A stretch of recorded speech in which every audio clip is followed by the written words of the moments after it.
Hello again, Koroit opal fans. This afternoon I was slicing some rough Koroit opal, and I was slicing up a relatively uninteresting looking piece of conglomerate material. It showed some nuts, some parts of nuts I could see on the outside, but no color was showing on the outside. But I knew that the piece of rough came from a good neighborhood, so I knew it had potential.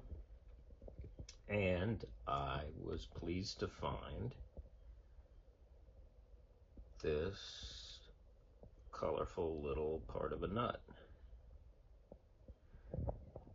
Now, when you slice open or crack open a Koroit opal nut, I mean, they call it a Koroit opal nut. Sometimes opal's there, but most of the time there is an opal there.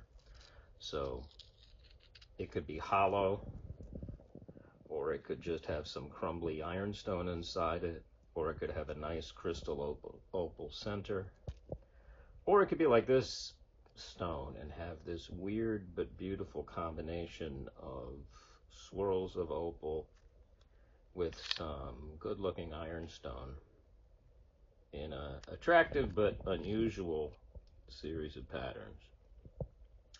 So that's part of the charm, the beauty, the frustration, the magic of this Koroit stuff, is you slice it open and you have no idea what you're going to find.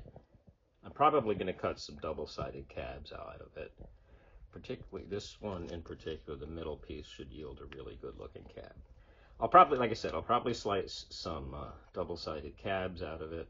Probably cut some double-sided cabs out of it, unless I sell these three pieces as is. That middle one in particular should cut a very interesting cab. Anyway, thanks for watching. Please remember to like, and of course, please remember to subscribe. Thank you. Bye-bye.